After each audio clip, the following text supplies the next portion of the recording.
Have you ever loved someone so much you didn't see the betrayal coming until it shattered you in front of everyone? She was pregnant, vulnerable, and at a gala full of strangers, her husband slapped her across the face. But this story, it doesn't end in pain, it begins there. Trust me, stay until the end, because the most unexpected part is waiting right where you'd never expect. Now, let me tell you her story. A sharp crack echoed through the grand ballroom like a whip across marble. It wasn't the pop of champagne. It wasn't a microphone feedback. It was a sound that silenced laughter, froze movement, and turned a night of celebration into a battleground. Gasps rippled through the glittering crowd, hands flew to mouths, and every eye turned toward the center of the chaos. There stood a pregnant woman, her hand pressed to her cheek, eyes wide with shock and disbelief. Her dress, a soft navy satin, clung to her baby bump gently, her entire body trembling. Her glossy lips quivered, not from pain, but from the sheer horror of what had just happened. Her name was Emily Hart, and she had just been slapped across the face by her husband, Preston Hale, CEO of Hale Tech Solutions. A man who wore power like a custom-made suit, who built an empire from coding scripts in a basement to launching global security systems for Fortune 100s. To the world, he was a visionary, a leader, a genius. But tonight, he was something else, a monster. His voice cut through the stunned silence. I told you to stay home, Emily. You always have to make everything about you, don't you? His tone was not angry. It was venomous. The slap wasn't about rage. It was about control. Emily didn't speak. Not yet, her palm still on her cheek, skin already red from the force of his blow. She looked around, as if trying to make sense of where she was, of who she had become, and of the man who just laid hands on her, in front of 400 witnesses, cameras, reporters, and dignitaries. This was the Bright Star Philanthropy Gala, the annual event that brought together CEOs, politicians, celebrities, and global influencers, a night of glitter and gowns, luxury and lies. Tonight was supposed to be about charitable tech advancement. Instead, it had become the scene of a very public humiliation. Preston didn't stop there. He leaned in, lowered his voice, and hissed, "You're nothing but a liability. I told you I didn't want you here. This was my night. You ruin everything." Behind him, smirking like a snake in silk, was Natalie Vance, his so-called strategic consultant. Dressed in a crimson gown that left little to the imagination, she watched with cruel delight, her perfectly arched eyebrow lifted as if to say, she had it coming. The room remained still. No one spoke. No one stepped forward, until one man did. From the far end of the ballroom, a tall figure in a tailored black tuxedo began striding forward. His posture was calm, but his eyes burned with quiet fury. He cut through the crowd like a blade, guests parting without realizing why. He didn't look at Preston. He looked only at Emily. "Emily," he said gently. "Are you all right?" Preston's head whipped around. "What the hell are you doing here?" The man ignored him. He took off his jacket and draped it over Emily's shoulders. "Let's get you out of here." Emily blinked, her eyes now filled not just with tears but recognition. It was Liam Devereaux, a multi-millionaire investor, media-shy, calculated, rumored to be buying controlling interest in half the corporations at this very event. No one knew what he was doing at a tech gala tonight. But now, they had their answer. He wasn't here for tech, he was here for Emily. Preston stepped forward. "Don't you dare touch her, she's my wife." "Correction," Liam replied coolly, stepping between them. "She's a woman, one you just assaulted in public." Preston's nostrils flared. "This is none of your business." "You made it everyone's business the second you laid a hand on her in a room full of witnesses," Liam snapped, his voice rising just enough to make heads turn again. "And believe me, I'll make sure that slap costs you everything." Preston's jaw clenched, fists curling, but he said nothing. Because he knew who Liam Devereaux was, and he knew what he could do. Emily finally found her voice. It wasn't loud, it wasn't angry, but it was steady. "You will regret this, Preston Hale," she said. "Everything you've built, everything you think you own, will come crashing down." Her words didn't tremble. They cut like glass, and for the first time in years, Preston looked uncertain. Liam placed a gentle hand on her lower back. "Come on, Emily." The two walked out, her steps slow but firm, head held high despite the tears now spilling from her eyes. As they passed, the crowd stepped aside, a silent corridor of shock and sympathy. Phones came out, cameras clicked, and just like that, Emily's humiliation had gone viral. But that's the thing about public disgrace. It's only the beginning. Because behind every downfall is a rise. And this was not the end of Emily Hart. This was her rebirth. To the world, Emily Hart was just a wife, a pretty face with a soft voice, a woman who stood quietly beside her high-profile husband at events, smiled when spoken to, and never caused a scene. They saw her baby bump and assumed she was fragile, dependent, powerless. But they were wrong. So wrong. Because before she was Mrs. Hale, Emily Hart was something else entirely. She was a force. Born and raised in Stamford, Connecticut, Emily had always been the girl no one saw coming. Her mother, a high school English teacher, and her father, a mechanic, worked day and night to give her the kind of life they never had. She didn't grow up with wealth, but she grew up with something far more powerful: grit. From the moment she learned to read, Emily devoured knowledge. She wasn't just smart, she was strategic. By the time she graduated high school, she had a full ride to Wharton, a 4.0 GPA, and internship offers from 3 different investment firms in New York City. She took them all.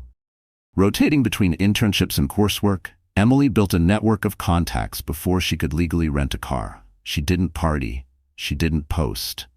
While other students chased attention, Emily chased leverage. By 23, she was working as a junior analyst at Polaris Capital, a hedge fund known for chewing up Ivy grads and spitting them out. She didn't just survive, she thrived. Her instincts were razor sharp. Her recommendations made clients money, real money. And that earned her respect from people who didn't give it easily. But Emily wanted more. Not just the paycheck.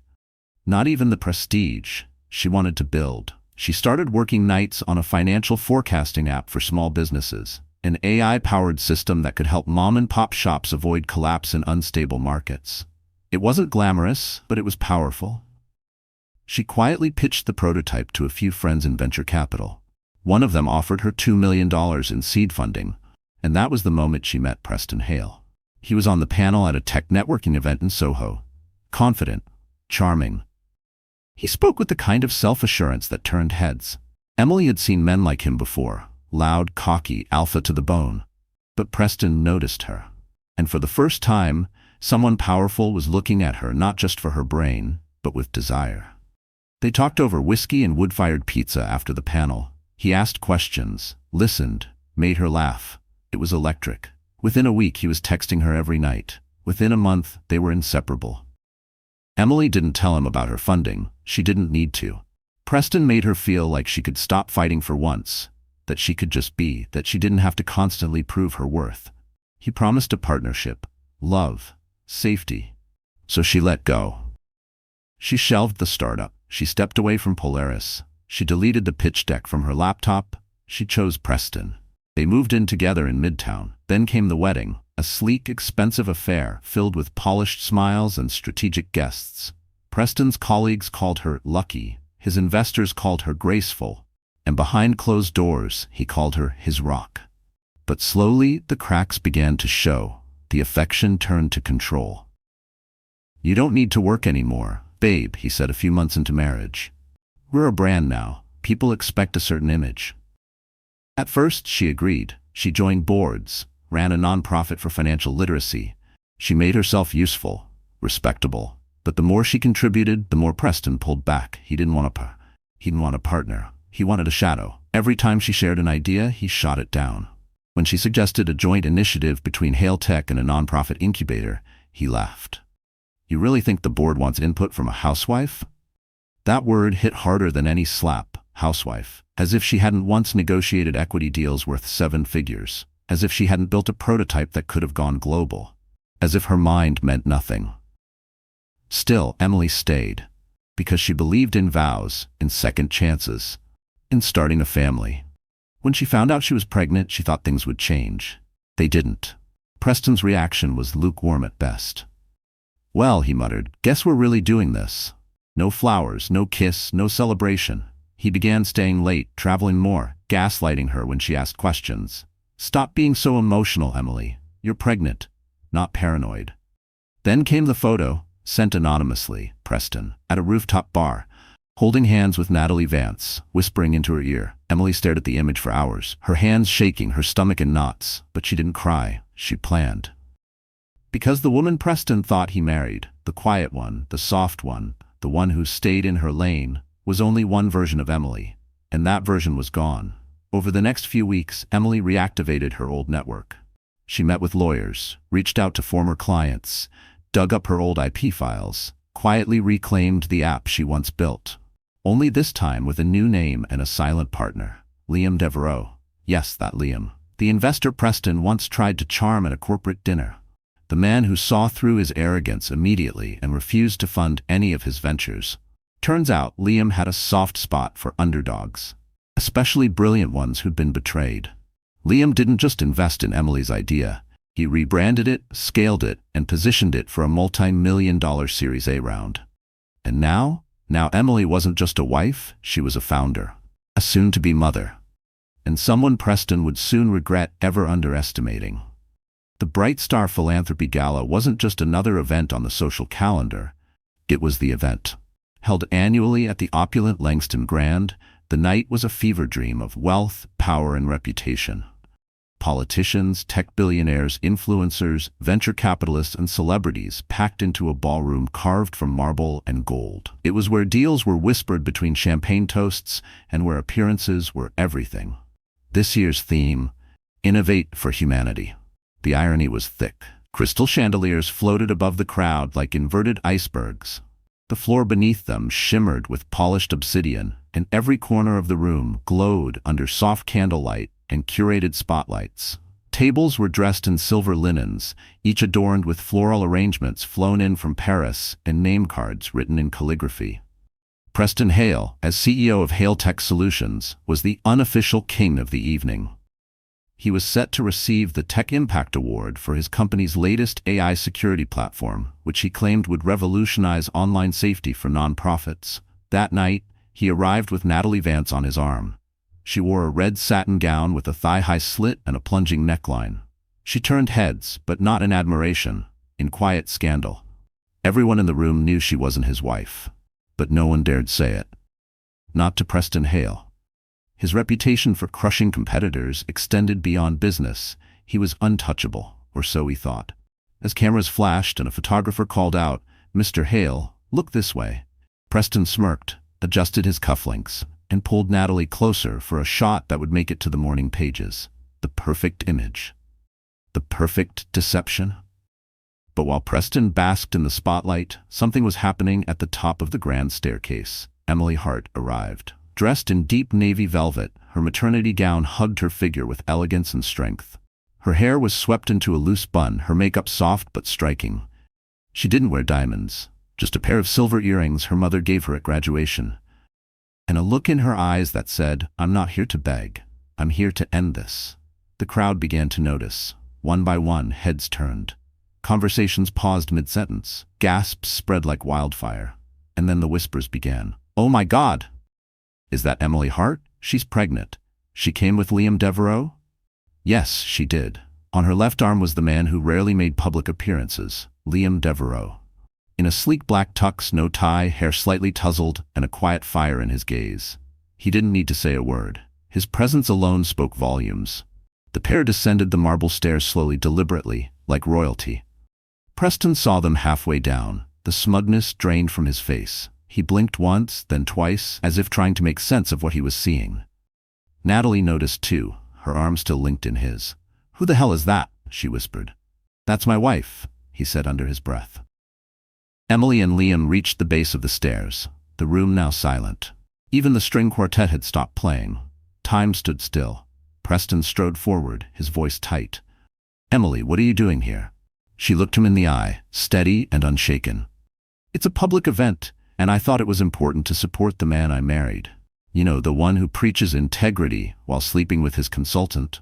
There was a collective inhale. All pretense dropped. "Get out," Preston hissed. "You're embarrassing yourself." "No," Liam interrupted, stepping between them.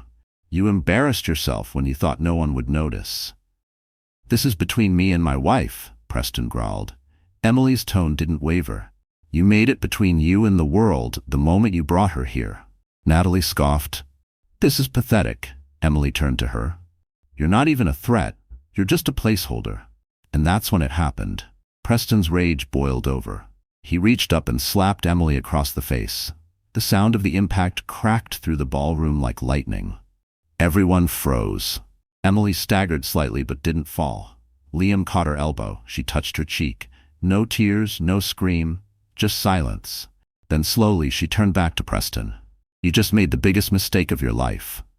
The photographers, frozen in shock moments ago, snapped into motion. Flash, flash, flash. Every image, every angle, capturing the downfall of Preston Hale in real time. Security stepped forward, unsure of what to do. Emily raised her hand. "Don't, I'm leaving." She turned to Liam. "We're done here." The pair walked away, the crowd parting like water. Some guests clapped, softly, hesitantly. Others reached out, offering supportive nods or whispered words. But Emily didn't need their pity. She didn't need anything from this world anymore. The gala, meant to be Preston's crowning glory, had become his public execution. He stood alone, eyes wide, face pale, lips trembling. For the first time in his life, he had no control. And upstairs in the VIP lounge, Emily's lawyer was waiting, with divorce papers and evidence ready to go. Behind the charm, the jawline, and the boardroom victories, Preston Hale was something else entirely. To most of the world, he was a self-made success story, a tech titan who'd bootstrapped his way from a second-hand laptop in a dorm room to billion-dollar IPOs. He was the man who gave TED Talks about leadership, signed seven-figure checks at charity events, and posed for glossy magazine covers beside glossy women. But Emily Hart knew better. She had lived with the real Preston. Not the one who smiled for Forbes, but the one who slammed doors behind closed ones. The one who smiled through his teeth and manipulated with a lover's touch. The man who made her feel like she owed him everything. And for years, she believed him. Preston's rise to power had been fast. Faster than most men could handle. The first version of HaleTech was a cybersecurity plugin he coded in a shared apartment in Brooklyn. But once it caught the attention of a government contractor, everything changed. Contracts poured in. Investors lined up. Venture capitalists came sniffing like bloodhounds. He wasn't ready for it. That's when he changed. He started surrounding himself with people who told him what he wanted to hear. Yes men. Image consultants, PR handlers, people who inflated his ego like a balloon begging to burst. And then there was Emily, his anchor. At first, he loved that she was grounded, smart, respected. She was everything his industry friends weren't. But over time, her presence began to annoy him. She didn't care about fame. She didn't dress for headlines. And worst of all, she still saw through him. He hated that, especially as the cracks began to form in HaleTech. See, Preston didn't actually build most of the tech his company was famous for. That was his CTO, a soft-spoken genius named Ravi Singh, who preferred keyboards to cameras. Preston, on the other hand, took all the credit. Always had. But Ravi had grown tired of being invisible. Right before the gala, he had quietly filed a lawsuit, one that, if it ever went public, would expose Preston's fraudulent claims of innovator and reveal that most of the patents were stolen or misattributed. Preston was scrambling to bury it, and that's when he doubled down on the illusion. He hired Natalie Vance, not for her qualifications, but for her image. She was young, loud, and oblivious to ethics. She knew how to be seen, and that's exactly what Preston needed. A distraction. Someone to play arm candy while he maneuvered behind the curtain. But Natalie wasn't as dumb as she looked. She was ambitious, and unlike Emily, she demanded recognition. She saw Preston's vulnerabilities, his legal troubles, his crumbling empire, and she decided to sink her claws in while she still could. Meanwhile, Emily had begun to suspect the truth. The late nights, the sudden business trips, the canceled doctor appointments, and the final straw, an unmarked envelope delivered to their doorman containing photos. Preston, Natalie, a hotel suite, the timestamps didn't lie. But Emily didn't confront him, not yet, because she had something better: time. While Preston thought he was sneaking around, Emily was rebuilding herself behind his back. What he didn't know was that she'd quietly reassembled her old financial contacts, updated her intellectual property portfolio, and even secured angel investors for the very startup she once shelved to support his dream. She was done being his cheerleader.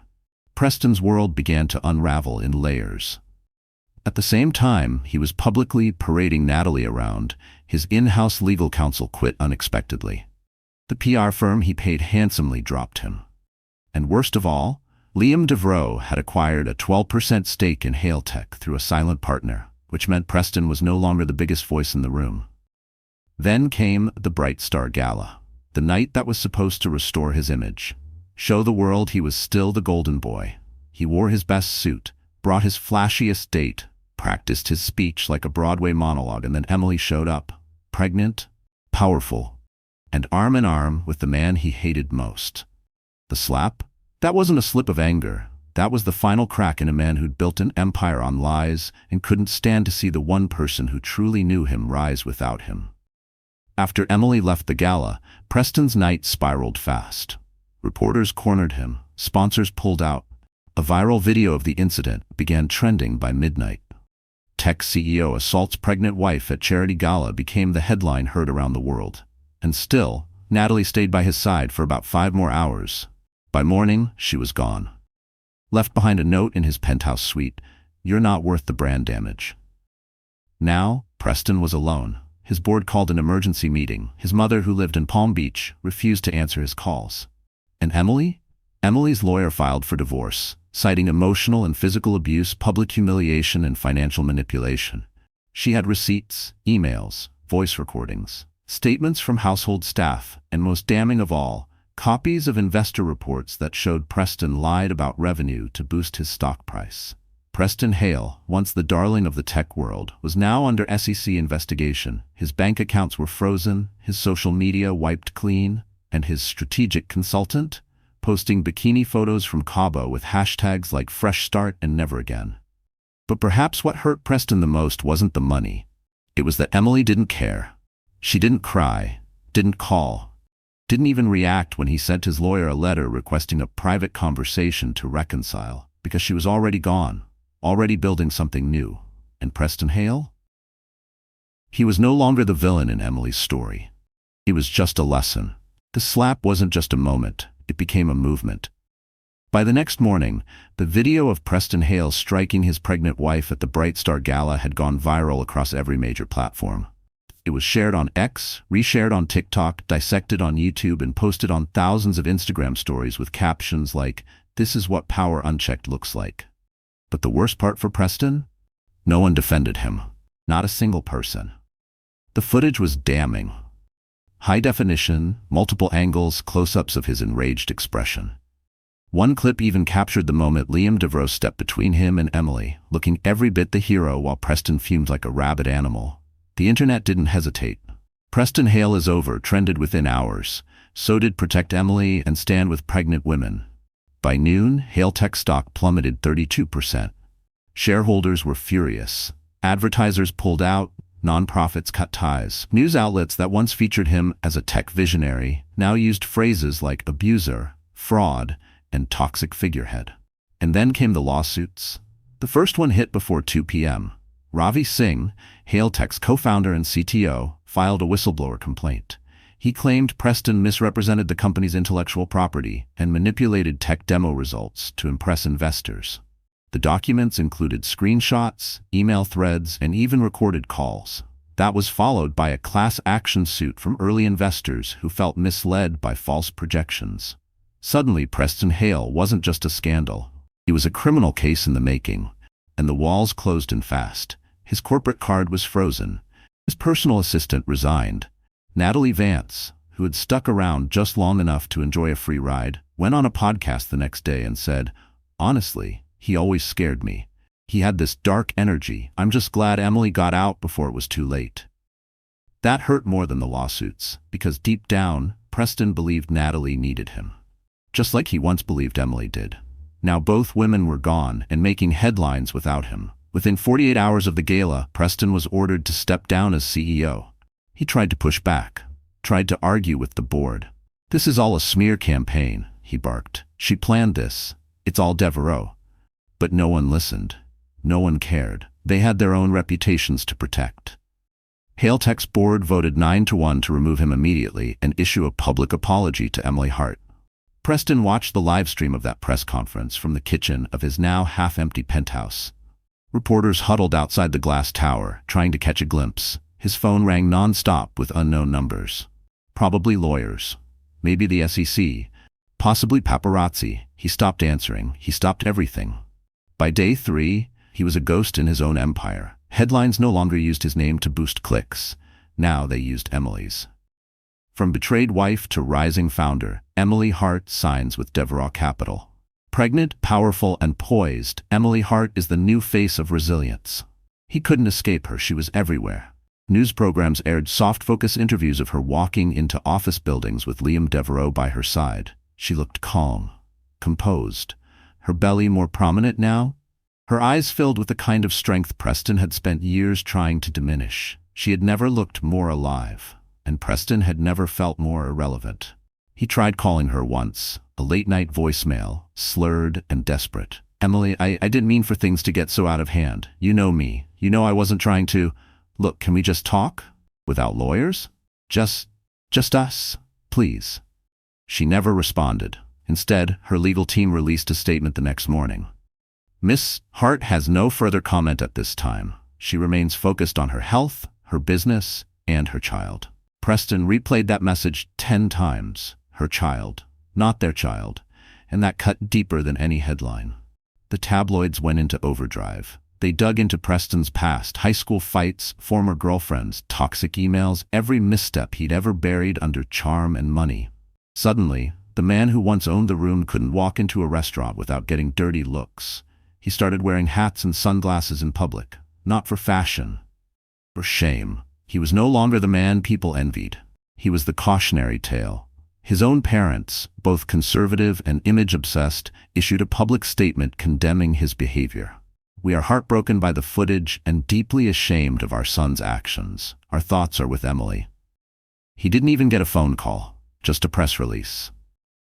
By week 2, the eviction notice came. The luxury penthouse in Midtown was owned by a Hale Tech trust. The board moved to liquidate assets to cover potential legal fees. Preston was told to vacate the property by Friday. He packed in silence. No staff, no wife, no Natalie, no friends, just boxes and broken pride. He moved into a corporate apartment on the Lower East Side. Smaller, darker, no view, just the constant echo of what used to be. Meanwhile, Emily's startup, now rebranded as Hardcore, made front-page business news for securing a $12 million Series A investment. With Liam Devereux as her lead backer, she positioned the company to disrupt the financial forecasting sector within months. TechCrunch called her a phoenix. Forbes called her a storm in a silk dress. And Emily? She said nothing. She let the work speak for itself. That silence, her silence, drove Preston mad. Not the loss of Hale Tech, not the fall from grace, but the way she moved on, as if he never mattered, as if he were already dead. Because in her story, maybe he was. On the outside, Emily Hart looked unstoppable. The headlines were glowing. The startup was thriving. Investors were lining up. In every photo of her, walking into boardrooms with Liam Devereux, attending meetings with a baby bump under designer maternity coats, seemed to scream, she won. But no one saw what happened when the cameras turned off. No one saw the night she couldn't breathe. It was a Tuesday. Rain slid down the windows of her new townhome in Tribeca. Everything was quiet, too quiet. The kind of silence that made your own heartbeat sound like a war drum. Emily sat curled up on the couch, cradling a cup of ginger tea she never touched. She stared at the ultrasound photo on the coffee table. 26 weeks. The baby was healthy, strong heartbeat, active. She should have been happy. But instead, her chest felt like it was caving in. Because strength, real strength, costs something. And right now, Emily was paying for every ounce she had left. She hadn't slept in 3 nights. Her body ached from the weight of expectation. Every room she entered now demanded excellence. Her face had become a symbol. People looked at her like she was some kind of icon for betrayed women everywhere. But no one asked if she was okay. They just assumed. Emily rubbed her belly, eyes stinging. She hadn't cried since the night of the gala. Not once. Not when the divorce papers went viral. Not when reporters chased her car. Not when she watched Preston's empire collapse. She'd been composed, calculated, controlled. Until now. Now she felt like glass barely holding together. A single memory cracked her open. It was a flash, just a brief scene from a year ago. Preston kissing her forehead in the kitchen. "You're everything to me," he had said, and for a second she'd believed it. That moment, however brief, had been real to her, and that's what hurt most. The lies didn't kill her. The memories did. She doubled over on the couch, hands gripping her knees, tears sliding down her face without a sound. It wasn't sobbing. It was silent agony. That kind where your throat closes up, and your shoulders tremble, and no one is there to hold you. The loneliness was louder than any betrayal. Because now she had nothing familiar left. Not the apartment she called home for 4 years. Not the man she thought would be the father her child deserved. Not even her old name. She was becoming someone new, and that was terrifying. A knock at the door broke the silence. She froze, quickly wiped her face, took a breath. "Pull it together," she whispered to herself. She opened the door. It was Liam. He didn't say a word, just stepped inside, his face tight with concern. He looked down at her, then at the cold tea, the untouched food, the flickering television playing a news segment with her name in the headline. "You haven't been eating," he said quietly. She tried to deflect. "I've been, just busy." "Emily." He stepped closer, and for a second she thought she might collapse again. But not from sadness. From relief, because Liam saw through the armor, always had. "I'm tired, Liam," she whispered. He sat next to her. "You don't have to be perfect all the time." "Yes, I do," she said. "Everyone's watching. I can't afford to fall apart." "You're not falling apart," he replied. "You're human. You've carried more in the last 3 months than most people carry in a lifetime. You don't have to prove anything." Her hands trembled. "I don't know how to stop. How to just feel again." Liam reached out and gently took her hand. "Then let yourself feel it. All of it. The betrayal, the grief, the loss. You've earned the right to hurt." And that was all it took. She leaned into him, buried her face in his chest and cried. Not the quiet tears from earlier, but deep sobs that shook her entire body. The pain poured out in waves, raw and unfiltered. She grieved the life she lost, the man she trusted, the version of herself that had died somewhere between the wedding aisle and the courtroom. Liam didn't move, didn't speak. He just held her. And for the first time since everything collapsed, Emily felt safe. Not because someone was protecting her, but because someone finally saw her. When the tears stopped, she pulled back slowly. "Thank you," she said, voice hoarse. He nodded. "You don't have to thank me. Just promise me something." "What?" "When you rise again, and you will, don't forget this moment. Don't forget how it felt to be at the bottom, because it'll make the top feel real. Not just for you, but for every woman who's watching." She looked at him, eyes still red. "I'm scared." "Good," he said. "Fear means you care. Now use it." That night, Emily wrote her first real journal entry since the divorce. It didn't have bullet points or legal language or business plans. Just one sentence: "I'm still here." And that was enough. For weeks the world thought it knew the whole story. A pregnant wife publicly humiliated, a tech mogul exposed, a powerful investor stepping in. It had all the ingredients of a corporate soap opera: betrayal, revenge, redemption. But what no one knew, what Emily had never shared with anyone, not even Liam, was the secret she'd carried longer than her baby. Emily Hart wasn't just a brilliant woman wronged by a powerful man. She was a silent heiress. And she wasn't just building a comeback. She was orchestrating a takeover. It began years before anyone knew her name. Long before Preston Hale, before Hale Tech, before the wedding, Emily was simply Emily Sinclair, the only granddaughter of Thomas Sinclair, the reclusive founder of Sinclair Holdings, one of the most quietly powerful investment families in North America. Unlike other billionaires, the Sinclairs didn't crave headlines. They didn't throw parties in the Hamptons or pose for lifestyle magazines. They moved silently, acquiring, investing, and controlling more than most realized. When Thomas Sinclair passed away, most of his fortune was distributed into private trusts, strategically hidden across shell companies and offshore holdings. His 2 sons, Emily's uncles, handled most of the corporate operations. But one trust remained sealed under very specific conditions. That trust belonged to Emily, and it was locked until her 30th birthday, or until she experienced a documented, irrevocable betrayal that could threaten her health, identity, or security. It was a clause Thomas had insisted on. He had seen too many young heirs waste their lives in luxury. He wanted Emily to live in the real world, to learn, to fail, to fight for something before inheriting billions. Emily had agreed. She wanted to build her own name, not ride on her grandfather's. So she changed her last name, went off the grid, attended college under a pseudonym. Even her closest college friends didn't know who she really was. But now that trust was active, because Preston's abuse had triggered the clause. Her lawyers had confirmed it the day after the gala.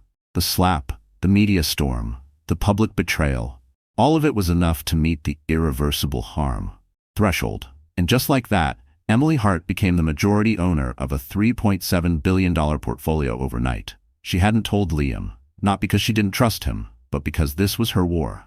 And now she had the artillery. By the time Preston was drowning in lawsuits and bad press, Emily had quietly begun acquiring controlling interest in 3 of Hailtech's satellite vendors. She didn't use her name.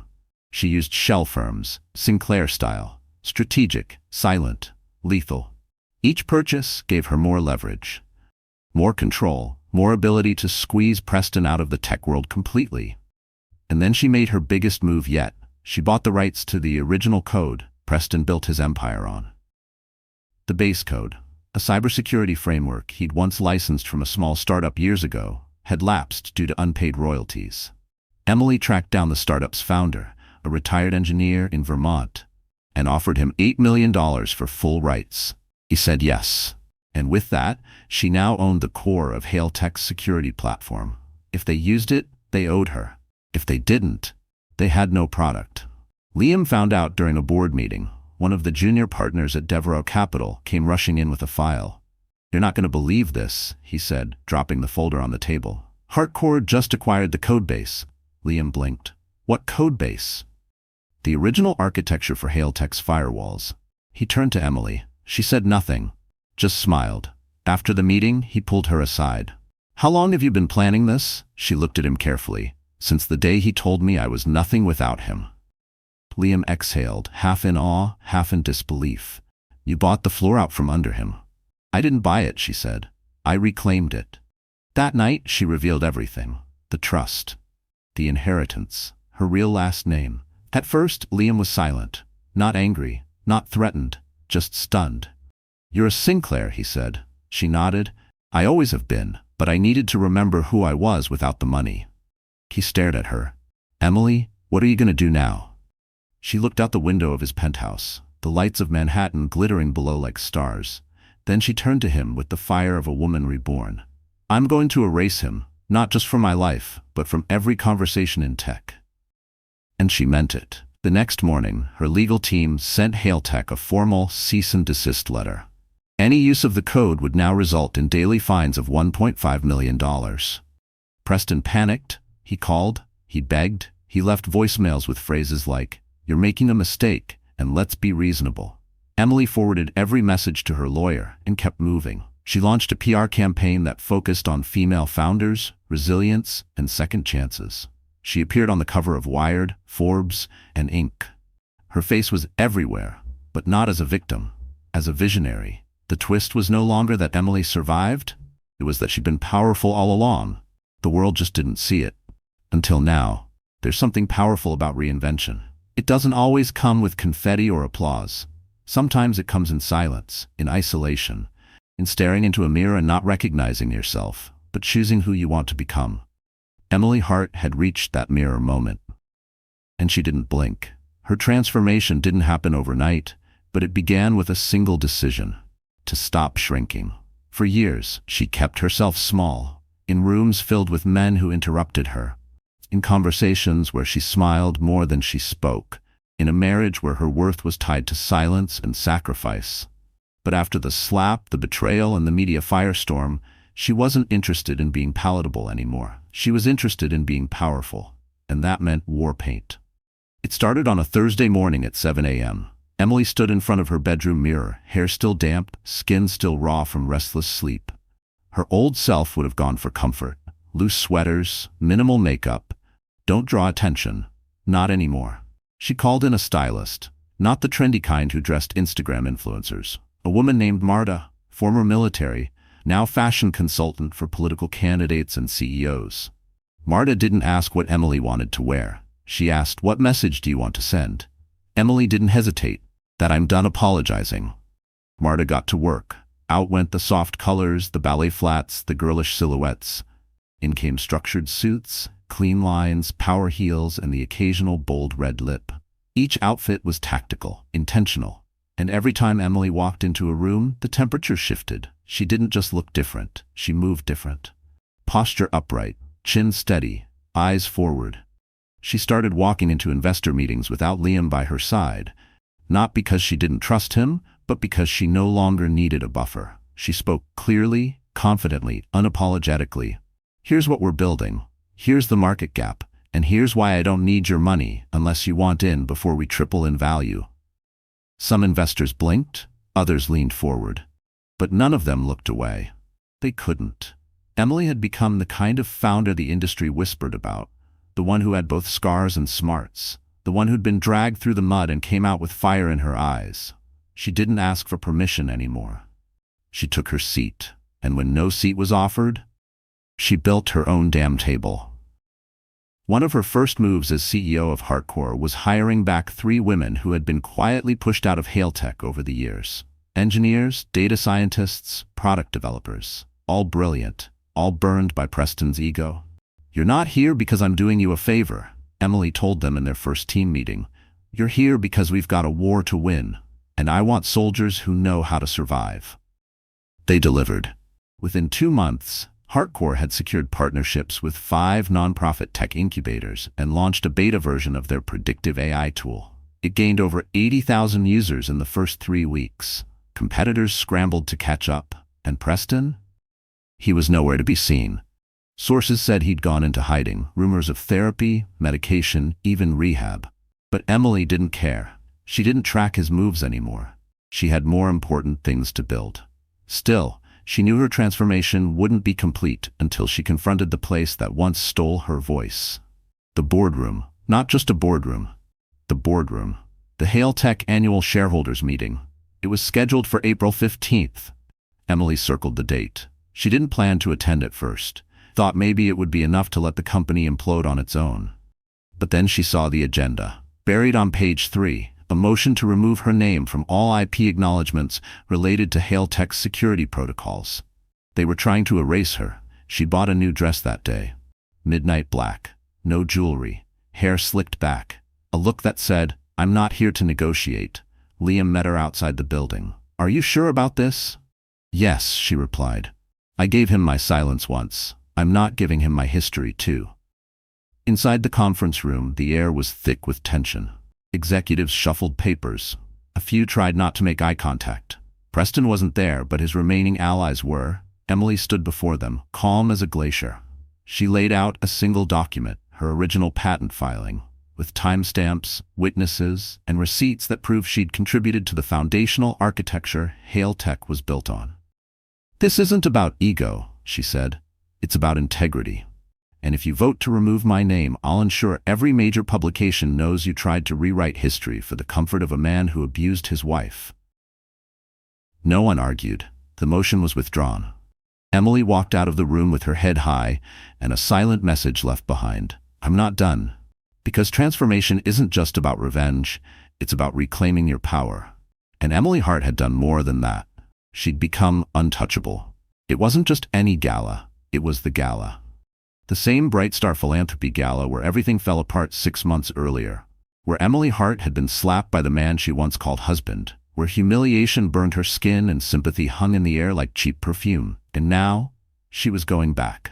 Not as someone's wife, not as a scandal, but as the keynote speaker. Invited, celebrated, respected. When the invitation came, Emily almost ignored it. Part of her wanted nothing to do with the place, the ballroom, the chandeliers, the people who watched her pain in silence, but part of her, the part that survived everything, knew it was the perfect full-circle moment. It wasn't revenge in the petty sense. It was justice, public, precise, and impossible to ignore. The planning started weeks in advance. Her team knew how important the moment was, and every detail had to be intentional. Her dress? Handcrafted by a designer who only worked with women rebuilding their lives post-trauma. It was sleek, silver and armor-like in its structure. No flowing fabric, no softness, just strength stitched into every seam. The makeup? Sharp, eyes lined with the kind of precision that mirrored her state of mind. The message, "I'm not hiding anymore."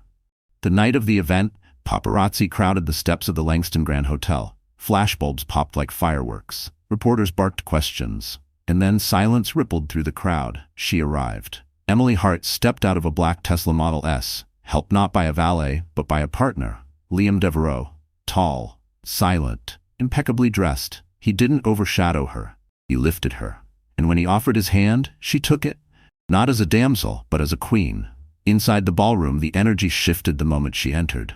Conversations paused. Glasses stopped clinking. Guests turned their heads slowly, realizing that they weren't just watching a woman. They were witnessing a storm in a dress. She didn't flinch. She made her way through the crowd with calm authority. The same room that once swallowed her in shame now opened for her like a red carpet. Some tried to smile, apologize, deflect, but she walked past them all, unapologetic, because forgiveness wasn't her burden anymore. It was theirs. Up on stage, the host cleared his throat nervously. "Ladies and gentlemen, please welcome our keynote speaker for the evening, a woman of strength, innovation, and resilience, Miss Emily Hart." The applause started light, then it grew, louder, stronger. People rose to their feet, not because it was polite, not because it was expected, but because they finally saw her for what she had always been, unbreakable.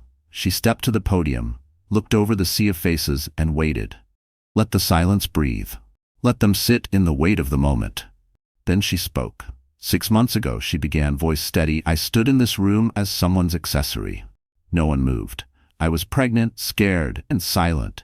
I was told I didn't belong, that my voice was too much or not enough. I left this ballroom that night humiliated, but awake." Murmurs stirred in the back. "I won't waste your time with bitterness. What happened to me could have broken me, and for a while it did. But pain is a powerful teacher. So is betrayal. And here's what I learned. When someone tries to take your voice, you don't whisper." She paused. "You roar." Applause erupted. She continued. "I started a company in the ashes of my silence, built from vision, not vengeance, staffed by people who were once cast aside, and funded by those who believe in redemption." Liam watched from the side of the stage, proud, still. "And tonight," she said, "I stand before you not just as a mother-to-be, not just as a CEO, not just as the woman you all whispered about, but as a reminder." Her voice sharpened. "We are not weak because we love. We are not less because we forgive. And we are never truly broken unless we decide to stay that way." The room exploded with applause. Real, thunderous, unstoppable. Emily stepped back, let the roar wash over her. And then she did something no one expected. She turned to the large projection screen behind her. "Tonight, I want to dedicate something special." The screen flickered. A live satellite feed appeared. A construction site. Dusty, loud. Then, the camera panned upward. A massive banner unfurled across the side of a building. Hardcore Innovation Center. Emily Sinclair Foundation. Gasps filled the room. The Sinclair name, finally revealed. She turned back to the audience. "I never wanted to lead with wealth. I wanted to lead with work.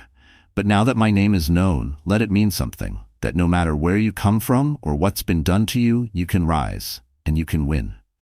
Her last words landed like a final nail in the coffin of every doubter. The lights dimmed. Her walk off stage was silent, but it said more than any standing ovation ever could. Across the ballroom, someone slipped out unnoticed. Preston Hale. He hadn't been invited. He watched from the back like a ghost. Eyes hollow, shirt wrinkled. A man who once thought he owned the world, now reduced to a cautionary tale. He left with no applause, no cameras, no legacy, just silence. Meanwhile, Emily stood at the edge of the ballroom balcony, Liam at her side, the city shimmering below. "You did it," he said. She shook her head. "No," she whispered. "I started."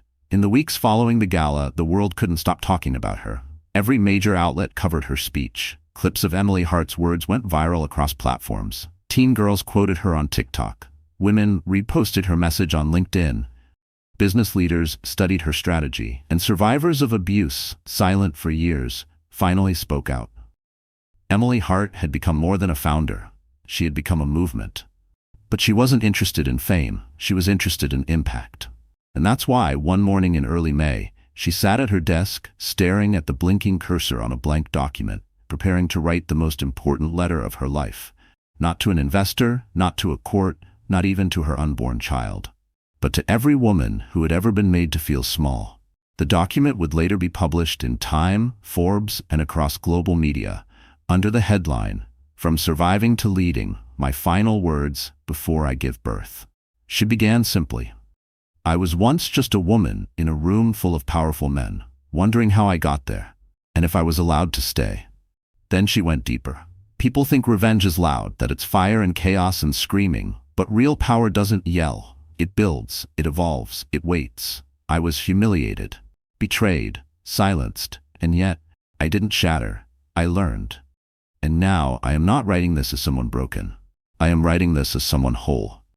The message continued. Emily detailed the early warning signs, the casual control, the subtle shaming, the way people celebrated her silence because it made them more comfortable. She wrote about the shame of staying, the guilt of leaving, the fear of speaking. And then she wrote about freedom. Freedom, she typed, doesn't come when you escape someone. It comes when you no longer need to explain why you did. She addressed women in boardrooms and women in kitchens, mothers, daughters, entrepreneurs, students, survivors. If you're reading this and waiting for permission to take back your life, this is it. No man, no partner, no institution gets to define your worth. Only you do. She ended the letter with one final truth. People ask me if I hate him, if I want him to suffer, but here's the truth. I don't think about him anymore, because I'm too busy building what he could never understand, a future that doesn't depend on fear. The letter was read by over 48 million people within the first 72 hours. And then, Emily went silent, publicly at least. She handed over day-to-day operations of Hardcore to her COO, set up an automatic out-of-office email, deleted all social apps from her phone, and prepared for her next chapter, not in business, in life. One summer morning, as sunlight spilled across the quiet hospital suite, Emily gave birth to a baby girl. No cameras, no announcements, no press, just a soft cry, a heartbeat, a new beginning. She named her daughter Grace, not because life had been graceful, but because she had survived it with grace. When Liam walked in, holding flowers and teary-eyed from pacing the waiting room, she handed him the tiny swaddled bundle and whispered, "We're finally here." He nodded, words caught in his throat. Outside, the world continued turning. Preston Hale had faded from the spotlight completely. No interviews, no comeback, just a few obscure legal filings and a name that had become synonymous with downfall. His company was eventually acquired for pennies on the dollar. No one missed him. But Emily? She was far from gone. Months later, she returned to the stage, but not as a victim or even a CEO. This time, it was to open the Grace Center for Women in Leadership, a nonprofit dedicated to funding female-led startups, protecting survivors of workplace abuse, and offering legal aid to women in toxic corporate environments. At the ribbon-cutting ceremony, she stood with Grace in her arms and said, "This center isn't just a building. It's a warning. That women remember, that we rebuild, and when we do, we bring others with us." Thunderous applause, tears, smiles, hope. Years from now, they would say that Emily Hart changed the way the world viewed power, that she proved strength could be quiet, that revenge could be radiant, that survival wasn't the end, it was the beginning of legacy. She was never just a wife. She was never just a victim. She was never meant to stay small. She was meant to lead. And to every woman still waiting for the courage to leave, to fight, to rise, her story whispered one last message. You are not too late, you are not too weak, and you are never, ever alone. Maybe this story has come to an end, but I don't just want to say goodbye. I want to leave you with something small, a keyword, a sentence that, who knows, might be the beginning of an entirely new chapter in your life. I reclaimed my worth. Because you know what? Those of us who've been betrayed, ignored, pushed out of our own lives, we don't need to disappear. We just need to reclaim our worth. Quietly, intentionally, powerfully. I want you to write it down in the comments, not for me, but for you. I reclaimed my worth. Write it, look at it, feel it, and trust me. The moment you put those words out there, the universe starts to move in your favor. The moment you admit, I deserve to own my life again, that's the exact moment your new chapter begins. And here's the truth. That phrase, I reclaimed my worth, isn't just for you. It's for so many others out there who need to hear it today. Maybe you will be the one to inspire them, just by leaving one powerful comment. So if you saw yourself in this story, if you felt seen, heard, understood, then I invite you to do two things. Leave that comment and hit the subscribe button. Because here, I don't tell stories to teach you how to live. I tell them so you'll remember one thing: you are not alone, and you deserve a new chapter, one filled with power, freedom, and light.